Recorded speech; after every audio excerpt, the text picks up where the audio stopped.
통화 여러분 안녕하세요, 은진입니다. 최신 테크 소식 바로 전해드리려고 하는데요. WWDC에서 드디어 iOS 15 공개되면서 패드OS, 맥OS, 워치OS까지 업데이트되는 내용들이 공개가 되었습니다. 빠르게 정리해드리도록 할게요. 페이스타임 사용 시 공간 음향을 지원하게 됩니다. 여러 명이 동시에 통화할 경우에 화면 속 통화자의 위치에서 소리가 나면서 같은 공간에 둘러앉아서 얘기하는 듯한 효과를 주는 거죠. 또한 사용자의 음성과 그 외의 배경소음을 분리해서 소음을 제어하거나 반대로 작은 소리까지 극대화해서 들려주는 모드를 선택할 수도 있습니다. Let me fix this. Better, right? 인물 모드가 페이스타임에서도 가능해졌고요.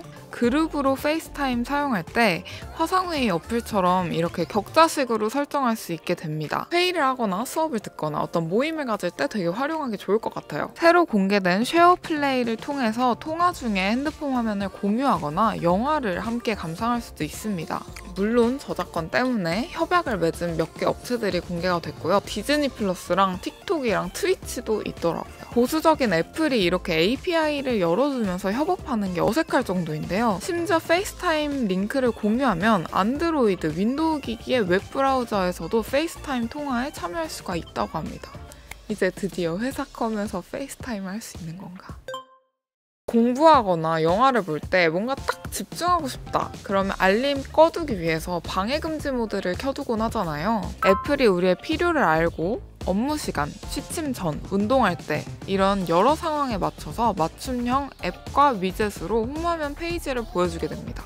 관련 있는 앱만 표시되면서 다른 유혹도 줄일 수가 있겠죠. 설정한 그 집중 모드에 맞게 필요한 알림만 오게 되고 메시지 앱에서 집중 모드 상태 표시가 상대방에게 보여지게 되면서 내가 연락 불가능한 상태임을 상대방이 알 수 있게 해줍니다. 사진 속에 있는 문자를 텍스트로 변환해주는 기능이 바로 이 애플에도 업데이트된 건데요. 사진을 애플이 지능적으로 인식하는 겁니다. 문자로 받은 사진에 적힌 번호를 한 번 터치하면 바로 전화할 수도 있습니다. 그리고 추가된 기능은 앨범에 들어가면 인물별로 분류해서 이렇게 추억을 재생해주잖아요. 근데 그때 분위기에 맞는 애플뮤직 곡이 바로바로 적용이 되고 컬러 효과도 입혀집니다. 마치 컬러리스트가 전체 영상을 보고 균일하게 톤과 색을 맞춰주는 것처럼요. 이번에 공개된 사파리를 보니까 인터페이스 디자인이 완전히 바뀌었더라고요. 애플이 위에 상단에 있는 주소창이랑 막 여러 아이콘들이 이 컨텐츠에 집중하지 못하게 하는 거를 개선하고 싶었다고 해요. 새로운 탭 막대는 화면 아래에 떠있고 스크롤을 이렇게 내리면 없어지고 무언가 검색하려고 올리면 다시 나타나게 됩니다. 탭 사이를 이렇게 오가고 탭을 저장하는 것도 가능해졌어요. 이 사파리 부분은 뒤에 패드OS랑 맥OS에서도 동일하게 바뀌었는데요. 여러분들이 가장 새롭다고 느끼실 수도 있을 것 같아요. 우리나라는 또 언제 지원될지 모르겠지만 제가 이걸 보면서 나도 미국인이었으면 좋았을걸 하게 만들 정도로 좀 많이 직관적으로 바뀌었습니다. 건물, 상업지구, 도로, 랜드마크 등 게임처럼 모든 곳이 입체적으로 표현되고 심지어 야간 모드에는 밤에 맞게 이 조명까지 완벽하게 표현이 돼 있더라고요. 그리고 근처 정류장을 찾고 선호하는 노선을 핀으로 고정시켜 놓으면 선택된 대중교통 노선을 자동으로 따라가면서 하차할 때가 되면 알림을 보내줍니다. 그리고 아이폰을 들고 이렇게 걷는 방향을 비춰보면 AR로 상세히 안내해 주더라고요. 아이폰은 날씨 어플 들어가면 비 온다 그럼 배경에서 비가 내리고요. 해가 쨍쨍하다 그러면 배경에서 해가 쨍쨍하게 비춰집니다. 여러분도 아실 텐데 세분화돼가지고 좀 더 다양하게 표현이 된다고 해요. 네, 이제 패드OS 중점으로 설명드릴게요. 이제는 여러 동작 없이 탭 한 번으로 스플릿 뷰나 슬라이드 오버 모드를 실행할 수 있게 됩니다. 또한 본인이 세팅해놓은 구성들을 선반이라는 곳에 저장할 수 있게 되는데요.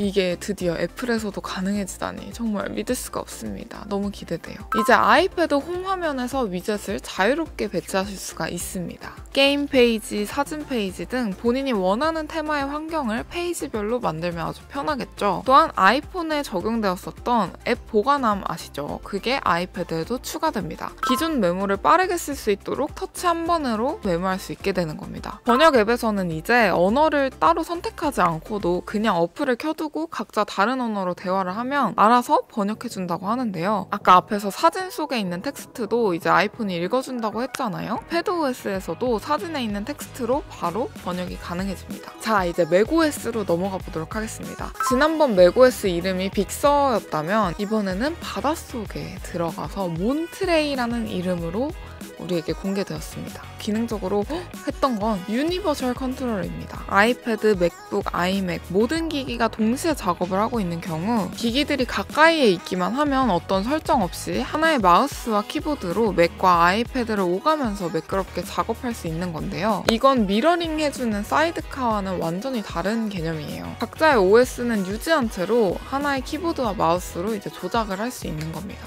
파일을 드래그 앤 드롭도 할 수 있는데 아이패드에서 프로크리에이트로 뭐 작업하던 그림을 아이맥으로 끌고 가서 영상에 삽입할 수 있게 되는 겁니다. 그 다음은 인물 사진을 워치페이스로 바로 만드실 수가 있다는 겁니다. 좋아하는 사진을 워치페이스로 적용할 수 있게 되었고 이렇게 크라운을 돌리면 애플워치가 인식한 피사체를 확대해서 강조해줍니다. 애플워치에서 이제 사진 앱이 이렇게 촘촘하게 보여지는 걸로 바뀌는데요. 마음에 드는 사진을 바로바로 워치페이스로 설정해줄 수 있겠죠. 그 다음은 메시지입니다. 사실 애플워치에서 메시지 보내는 게 그렇게 편하진 않았거든요. 근데 이번에 이게 완전히 개선됐습니다. 손글씨 입력이나 받아쓰기, 이모티콘을 혼합해서 사용할 수가 있고 받아쓰기한 메시지의 경우 표시된 텍스트를 편집할 수도 있게 되었습니다. 또한 GIF를 선택할 수 있는 탭도 이렇게 생겼어요.